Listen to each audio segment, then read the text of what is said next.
Hello and welcome back to my channel. My name is Pranavi and I'm a final Prof BMS student. Today in this video I am going to explain you about how to memorize shlokas in Ayurveda. So ഇതായിരിക്കും ഏറ്റവും നമ്മൾ BAMS വന്നതിന് ശേഷം നമുക്ക് ഉണ്ടാകുന്ന ഏറ്റവും വലിയ പ്രശ്നം എന്ന് പറയുന്നത് ഈ ലാംഗ്വേജ് ബാരിയറും അതുപോലെ തന്നെ സംസ്കൃതമാണ്.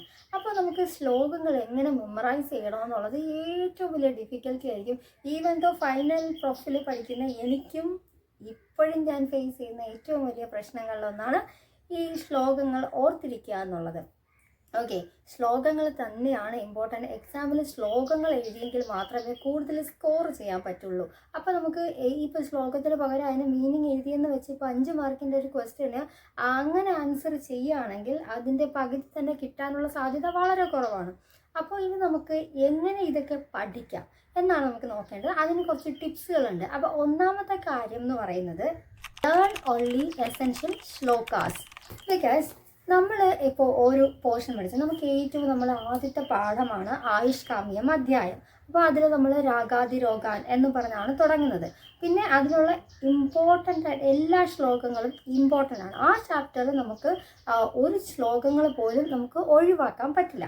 പക്ഷെ അതുപോലെയല്ല പിന്നീട് വരുന്ന മറ്റ് ചാപ്റ്റേഴ്സ് നമ്മുടെ കരിക്കുലം അനുസരിച്ച് നമുക്ക് must know, nice to know, decide to know അങ്ങനെ എഴുതിയിട്ടുണ്ട്. അപ്പോൾ അതുകൊണ്ട് തന്നെ അതിനകത്ത് പറഞ്ഞിട്ടുണ്ട് എക്സാമിന് ഏത് ശ്ലോകങ്ങൾ ചോദിക്കും, ഏതൊക്കെ വൈവയ്ക്ക് ചോദിക്കുമെന്ന് കൃത്യമായിട്ട് പറഞ്ഞു തന്നിട്ടുണ്ട്. അതുകൊണ്ട് എസെൻഷ്യൽ ശ്ലോകങ്ങൾ മാത്രം പഠിക്കുക. ഇപ്പോൾ നമ്മൾ ടെക്സ്റ്റ് ബുക്ക് എടുത്ത് നോക്കുമ്പോഴത്തേക്ക് അതിനകത്ത് ചിലപ്പോൾ വാദം പിത്തം കഫ അതിൻ്റെ കുറേ ടൈപ്പ് ശ്ലോകങ്ങൾ ഒരുപാട് റെഫറൻസിലുള്ള ശ്ലോകങ്ങൾ കാണാം. അതായത് അഷ്ടാംഗം, ചരകം, സുശ്രുതം അങ്ങനെ പലതും കാണും. അപ്പോൾ നമ്മൾ എന്താ ചെയ്യുക, ഇതിൽ ഏതാണോ ഇമ്പോർട്ടൻ്റ് എന്ന് തോന്നുന്നത് അത് മാത്രം പഠിക്കുക. അതായത് നമ്മൾ എക്സാം പോയിന്റ് ഓഫ് വ്യൂ ആണ് ഇപ്പം നോക്കേണ്ടത്. അതുകൊണ്ട് നമുക്ക് അങ്ങനെയാണ് ചെയ്യേണ്ടത്. സോ അപ്പോൾ എസെൻഷ്യൽ ശ്ലോകങ്ങൾ മാത്രം പഠിക്കുമ്പോൾ നമുക്കത് പിന്നെ അത് പഠിക്കുന്നത് റിവൈസിങ് ചെയ്തുകൊണ്ടിരിക്കണം. ഒരു 100 ടൈംസ് എങ്കിലും അത് വായിച്ചിട്ടുണ്ടെങ്കിൽ കൃത്യമായിട്ട് ഒരു 100 ടൈംസ് വായിക്കും, 50 തവണ അത് എഴുതിയും കൂടെ ചെയ്ത് നോക്കിയിട്ടുണ്ടെങ്കിൽ കൃത്യമായിട്ട് നമുക്കത് എക്സിബിറ്റ് ചെയ്യാൻ പറ്റും. ഓക്കെ, അപ്പോൾ അതാണ് ഒന്നാമത്തെ ടിപ്പ്. ഇനി രണ്ടാമത്തെ ടിപ്പ് എന്ന് പറയുമ്പോഴത്തേക്കും ഡോണ്ട് സ്ട്രെസ് യുവർ സെൽഫ്.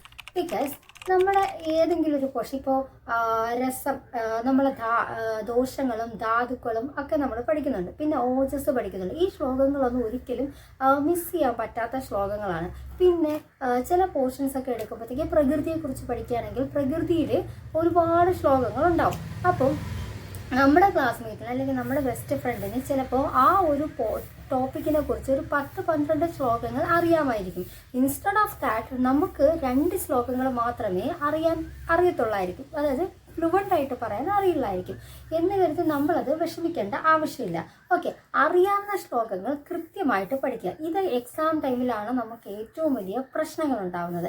കാരണം എന്ന് വെച്ചാൽ അവർ കൃത്യമായിട്ട് അത് പഠിക്കുന്നത് കാരണം അവർക്കത് പെട്ടെന്ന് റിക്കളക്ട് ചെയ്യാൻ പറ്റും. പക്ഷെ നമ്മൾ എക്സാമിന് തലേ ദിവസമായിരിക്കും പല ശ്ലോകങ്ങളും കാണുന്നതും കേൾക്കുന്നതും.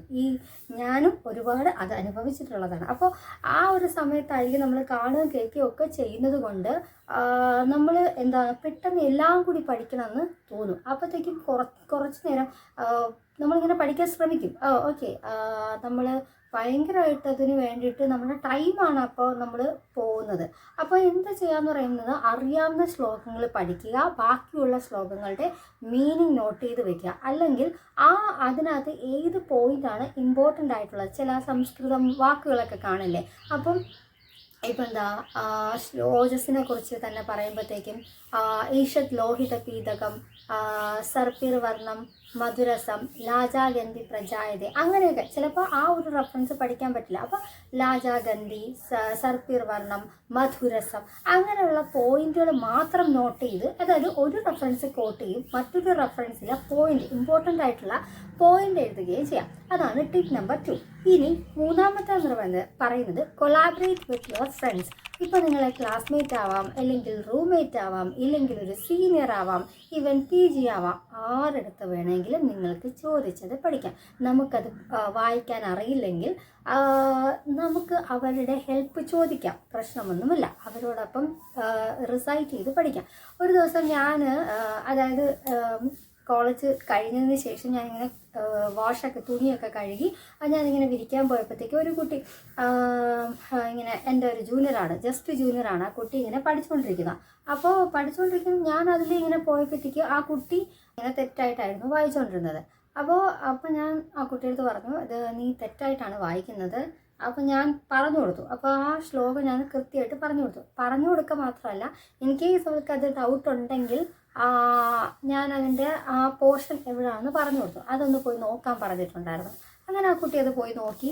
അങ്ങനെ കൃത്യമായിട്ട് അതിന് ഓക്കെ, ആ കുട്ടി വായിച്ചതായിരുന്നു തെറ്റെന്ന് മനസ്സിലായി. പിന്നെ അതിനേക്കാളും ജൂനിയർ ഒരു കുട്ടി എൻ്റെ അടുത്ത് ഞാൻ ഇങ്ങനെ തുണി വിരിച്ചുകൊണ്ടിരുന്നപ്പോഴത്തേക്ക് എൻ്റെ അടുത്ത് വന്ന് ചോദിച്ചു. അത് ഇപ്പോൾ ജസ്റ്റ് ഞങ്ങളുടെ കോളേജിൽ വന്ന് ചേർന്നിട്ടേ ഉള്ളൂ. അപ്പോൾ ആ കുട്ടി എൻ്റെ അടുത്ത് സെക്കൻഡ് ചാപ്റ്റർ, അതായത് ദിനചര്യ അധ്യായത്തിലെ ശ്ലോകം, അതായത് താമ്പൂലം ക്ഷതപിത്താശ്ര രൂക്ഷോത്കുപിത ചക്ഷുഷം അപ്പം അല്ലേ, ആ ഒരു ശ്ലോകം ഉണ്ടല്ലോ. അപ്പം അത് കുട്ടി പഠിച്ചു വരുന്നതേ ഉള്ളൂ. അപ്പോൾ അത് വായിക്കാൻ അറിയില്ല, സ്പ്ലിറ്റ് ചെയ്ത് വായിക്കാൻ അറിയില്ല. അപ്പോൾ എന്ത് ചെയ്തു, ആ കുട്ടി എൻ്റെ അടുത്ത് വന്ന് ചോദിച്ചു, ചേച്ചി ഇതൊന്ന് വായിച്ചു തരാൻ പറ്റുമോ എന്ന് ചോദിച്ചു. അപ്പം ഞാൻ എന്ത് ചെയ്തു, ആ കുട്ടിക്ക് അത് വായിച്ചു കൊടുത്തു. വായിക്കുക മാത്രമല്ല, അത് സ്പ്ലിറ്റ് ചെയ്ത് പറഞ്ഞു കൊടുത്തു. ഞാൻ അങ്ങനെ ഭയങ്കര എക്സ്പേർട്ടോ അങ്ങനെയൊന്നുമല്ല, എന്നാലും ആ ശ്ലോകം എനിക്കറിയായിരുന്നു. അതുകൊണ്ട് മാത്രം ഞാനത് സ്പ്ലിറ്റ് ചെയ്ത് പറഞ്ഞു കൊടുത്തു. ഒരുപാട് തവണ അത് വായിച്ച് പറഞ്ഞു കൊടുത്തു. അതിനുശേഷം അതിൻ്റെ അടിയിൽ അതിൻ്റെ ശ്ലോകാംശം ഉണ്ടായിരുന്നു, അതിൻ്റെ മീനിങ് പറഞ്ഞു കൊടുത്തു. അതിനുശേഷം അതിൻ്റെ ഇംഗ്ലീഷ് മീനിങ് പറഞ്ഞു കൊടുത്തു. പിന്നെ ആ കുട്ടിയെ കൊണ്ട് ഒരുപാട് തവണ ഞാനത് വായിപ്പിച്ചു. അതാണ് കൊളാബറേറ്റ് വിത്ത് യുവർ ഫ്രണ്ട്സ്. അപ്പോൾ നമുക്കും അതിനകത്ത് നിന്ന് പഠിക്കാൻ പറ്റും, അതുപോലെ തന്നെ മറ്റുള്ളവരെയും പഠിപ്പിക്കാൻ പറ്റും. So collaborate with your friends അത് നല്ലൊരു ടൂൾ കൂടിയാണ്. ഇനി നെക്സ്റ്റ് വന്നിട്ട് ഫോർത്ത് ടിപ്പ്, അതായത് ട്രൈ ശ്ലോകാംശം. അത് ഞാനിപ്പോൾ പറഞ്ഞു. അതായത് എല്ലാ ശ്ലോകത്തിൻ്റെയും അടിയിൽ അതിൻ്റെ ഒരു ശ്ലോകാംശം കാണും അല്ലേ. വായു വിത്തം കപശ്ചേതി ത്രയോദോഷ സമാസന എന്താണ് അതെന്ന് കൃത്യമായിട്ട് എഴുതിയിട്ടുണ്ടാവും. അപ്പോൾ നമ്മൾ എന്ത് ചെയ്യണമെന്ന് വെച്ചാൽ, ആദ്യം ശ്ലോകം പഠിക്കാൻ പറ്റുന്നില്ലെങ്കിൽ ശ്ലോകാംശം ഒന്ന് വായിച്ചു നോക്കൂ. ഒരുപാട് തവണ വായിച്ചു നോക്കൂ. എന്നിട്ട് ശ്ലോകം വായിക്കുക. ഒന്നാമത്തെ ശ്ലോകം വായിക്കുക, ശ്ലോകത്തിൻ്റെ വരി വായിക്കുക, എന്നിട്ട് അതിൻ്റെ മീനിങ് പഠിക്കുക. രണ്ടാമത്തെ ലൈൻ വായിക്കുക, മീനിങ് പഠിക്കുക. മൂന്നാമത്തെ ലൈൻ വായിക്കുക, എന്നിട്ട് അതിൻ്റെ മീനിങ് പഠിക്കുക. അപ്പോൾ ആദ്യമൊക്കെ നമുക്ക് ചെറിയ ചെറിയ ശ്ലോകങ്ങളൊക്കെ ആയിരിക്കും, പക്ഷെ പിന്നീട് വരുന്നത് വലിയ ശ്ലോകങ്ങളായിരിക്കും. ഫോർ എക്സാമ്പിൾ, നമുക്ക് പരീക്ഷയ്ക്ക് ഒഴിവാക്കാൻ പറ്റാത്തൊരു ശ്ലോകമാണ് ആത്മലിംഗത്തിൻ്റെ ശ്ലോകം. അതായത് പ്രാണാപാന നിമേഷാത് ജീവന മനസ്സോഗതി ഇന്ദ്രിയാന്തര സഞ്ചാരം പ്രേരണം ധാരണം ചത്തത്ത് ദേശാന്തരഗതി സ്വപ്നെ പഞ്ചത്ത ഗ്രഹണം തഥാ ദൃഷ്ടസ്യ ദക്ഷിണീനാക്ഷ സഭ്യനാമ ഗമസ്തത ഇച്ഛാദ്വേഷ സുഖം ദുഃഖ പ്രയത്നഛേദന ധൃതി ബുദ്ധി സ്മൃതിരഹങ്കാരോ ലിംഗാനി പരമാത്മന. അപ്പോൾ ഈ ശ്ലോകം ഒരിക്കലും ഒഴിവാക്കാൻ പറ്റില്ല. അതിൽ ഫസ്റ്റ് പ്രൊഫിലും ഉണ്ട്, സെക്കൻഡ് പ്രൊഫിലും അതുണ്ട്. എന്നെ നമ്മൾ ഈ റീസെൻ്റായിട്ട് സെക്കൻഡ് പ്രൊഫിലിൻ്റെ വൈവയ്ക്ക് വരെ വന്ന എക്സ്റ്റേണൽ ആ സാറ് എൻ്റെ അടുത്ത് ചോദിച്ച, അതായത് ആത്മലിംഗത്തിൻ്റെ ശ്ലോകം പറയൂ എന്നാണ് പറഞ്ഞത്. അതിൻ്റെ മീനിങ് ഒന്നും ചോദിച്ചില്ല, ശ്ലോകമാണ്. ചില ടീച്ചേഴ്സിന് ശ്ലോകമാണ് വേണ്ടത്, അവർക്ക് ശ്ലോകാംശം പറ്റില്ല. അപ്പോൾ ഇൻ കേസ് നമുക്കത് ശ്ലോകം പഠിക്കാൻ പറ്റുന്നില്ലെങ്കിൽ ശ്ലോകാംശം പഠിക്കും.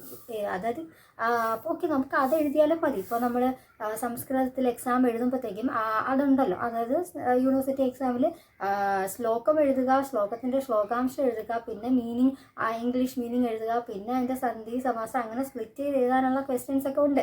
അപ്പോൾ ശ്ലോകാംശം അറിയാമെങ്കിൽ നമുക്ക് പറ്റും, നന്നായിട്ട് മനസ്സിലാക്കാൻ പറ്റും. അപ്പോൾ ശ്ലോകാംശം പഠിക്കുക. പിന്നെ ഉള്ളതെന്ന് വെച്ചാൽ, നമുക്ക് നമ്മുടെ ലാംഗ്വേജ് മലയാളമാണ്. അപ്പോൾ ഇനി അതല്ല, നിങ്ങൾ മലയാളിയല്ല, മറ്റേതെങ്കിലും നിങ്ങളുടെ മദർ ടങ് വേറെ ഏതെങ്കിലും ആയിക്കോട്ടെ, അപ്പോൾ നിങ്ങൾ എന്ത് ചെയ്യാന്ന് വെച്ചാൽ, ആ ശ്ലോകം എഴുതിയിരിക്കുന്നതിൻ്റെ മീനിങ് അതിൻ്റെ മേളിൽ പെൻസിലിട്ടോ അല്ലെങ്കിൽ കളർ പെൻ വെച്ചിട്ടോ എഴുതി വെക്കുക. അതായത് അങ്ങനെ ചെയ്യുമ്പോഴത്തേക്കും ഇതിൻ്റെ മീനിങ് ഇതാണ്. ഞാൻ നേരത്തെ ഓജസിൻ്റെ ശ്ലോകം പറഞ്ഞപ്പോൾ സർപ്പി വർണ്ണം, സർപ്പി എന്ന് പറയുമ്പോഴത്തേക്കും എന്താണ്, നെയ്യിൻ്റെ കളറ് അല്ലേ.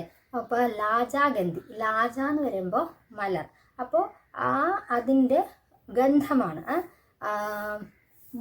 സർപ്പിർ വർണ്ണം ലാജ സർപ്പിർ ഗന്ധി മധുരസം, ഓക്കെ.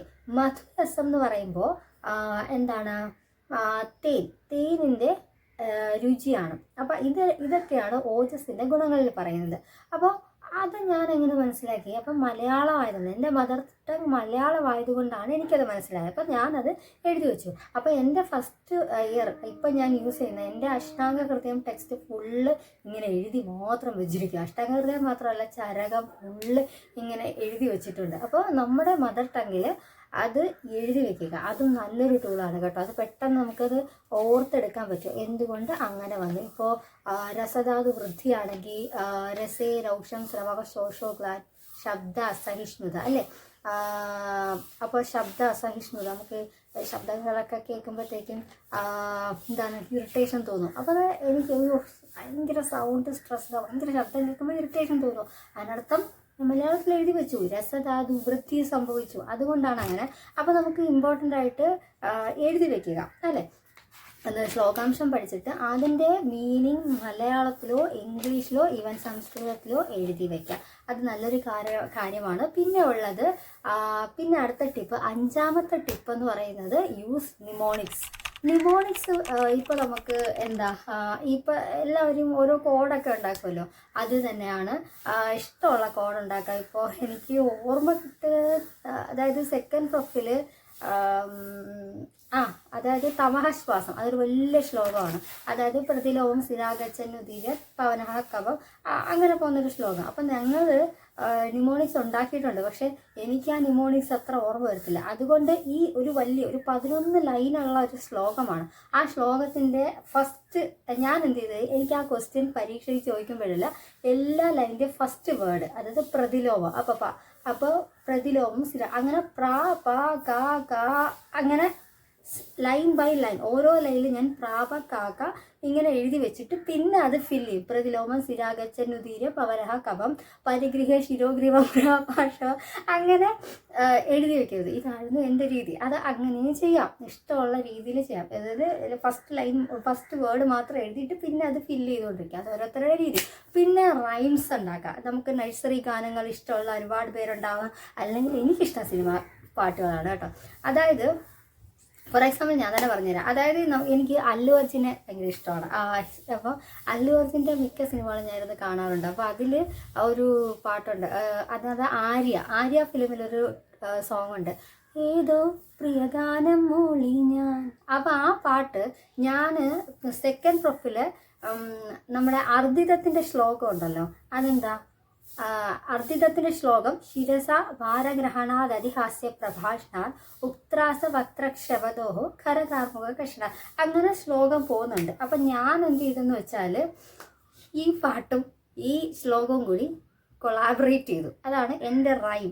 അപ്പം ഞാൻ ഇങ്ങനെ ശിരസ വാരഹരണാദതിഹാസ്യ പ്രഭാഷണ ഉക്ത്രാസ വക്ത്രക്ഷവതോഹോ വിഷമാതുപദാനാഞ്ച. അപ്പോൾ ഇതിങ്ങനെ പോവും. അപ്പോൾ നല്ല രസമാണ്, അങ്ങനെ പഠിക്കാനായിട്ട് നല്ല രസമാണ്. അപ്പോൾ എനിക്ക് അങ്ങനെ ഇതൊക്കെ എൻ്റെ ഒറ്റയ്ക്കുള്ള സ്വയം, അതായത് ആർക്കും അറിയാത്ത കുറേ ടിപ്പുകളാണ് ഇതൊക്കെ. അതായത് സിനിമ പാട്ടിൽ കളക്ട് ചെയ്യുക. പല പാട്ടുണ്ട്. പിന്നെന്താ, ഞാൻ വാദവ്യാധികളിൽ പലതും, വാദവ്യാധി ഒരു അധ്യായമാണ് കേട്ടോ, അത് സെക്കൻഡ് പ്രൊഫിലുള്ളത്. അപ്പോൾ അതിൽ ഞാൻ പ്രിയനു മാത്രം ഞാൻ ആ സോങ്ങിൽ ഇതിങ്ങനെ കളക്ട് ചെയ്തിട്ടുണ്ട്. പിന്നെ വസീകര എന്നെഞ്ചിരുക്ക ഉൻ പൊന്മടിയിൽ തൂങ്ങിനാൽ പോതുമതേ കടം. അപ്പോൾ ഇതെല്ലാം ഇങ്ങനത്തെ പാട്ടുകൾ ഇതിലെല്ലാം നമ്മൾ മിക്സ് ചെയ്തിട്ടുണ്ട്. ഇതിൻ്റെ എല്ലാ രഹസ്യങ്ങളാണ് കേട്ടോ. പിന്നെ നമുക്ക് പിക്ചേഴ്സ് വെച്ചിട്ട്, അതായത് പിക്ചറൈസേഷൻ, ചിലർക്ക് വിഷ്വൽ മെമ്മറി ആയിരിക്കും, ചിലർക്ക് ഓഡിബിൾ ആയിരിക്കും, അങ്ങനെ കുറേ കാര്യങ്ങളുണ്ട്. ഞാൻ വിഷ്വൽ വരുമോ എനിക്കറിയില്ല, എനിക്ക് കണ്ട് മാത്രം പറ്റില്ല. എനിക്ക് ഒരുപാട് തവണ എഴുതിയൊക്കെ പഠിച്ചാലേ ഞാൻ പഠിക്കുള്ളൂ. അപ്പോൾ പിക്ചറൈസേഷൻ, അതായത് ചില മൈൻഡ് മാപ്പിംഗ് പോലുള്ള ഡയഗ്രാമുകളും ഗ്രാഫുകളും അങ്ങനെയൊക്കെ ചെയ്യുമ്പോഴത്തേക്ക് നമുക്ക് എളുപ്പം പഠിക്കാൻ പറ്റും. ഇപ്പോൾ നമ്മൾ SLE എന്നൊരു രോഗം, അതെങ്ങനെയാണ് SLE എന്താ, അപ്പോൾ ആ ഒരു രോഗം എന്ന് പറയുമ്പോഴത്തേക്കും ബട്ടർഫ്ലൈ റാഷ് ഇങ്ങനെ വെച്ചിട്ടുള്ള ഒരു പിക്ചറാണ്. ഓക്കെ, അത് ആയുർവേദത്തേക്ക് കണക്ട് ചെയ്യാൻ പറ്റും. പിന്നെ നമ്മൾ എന്താണ്, ഇപ്പോൾ കാസം ശ്വാസം ഇതൊക്കെ ആകുമ്പോഴത്തേക്കും എന്താണ്, കുറച്ച് പിക്ചേഴ്സൊക്കെ വയ്ക്കാം. ധൂമോപഘാതാത് രജസ്തമഹ എന്നും പറഞ്ഞിട്ട് ശ്ലോകം വരുന്നുണ്ട്. അപ്പോൾ ധൂമോപഘാതാത്, അതായത് പ്ലാസ്റ്റിക് ഒക്കെ കൂട്ടിയിട്ട് കത്തിക്കുമ്പോഴത്തേക്ക് അതിനകത്ത് പുക വരില്ലേ, അങ്ങനെ ചില പിക്ചേഴ്സ് വെച്ചിട്ട് കണക്ട് ചെയ്യുകയാണ്. പിന്നെ അതുപോലെ തന്നെ പാണ്ഡു എന്ന് പറയുമ്പോൾ അനീമിയ നമ്മളിങ്ങനെ കണക്ട് ചെയ്യും.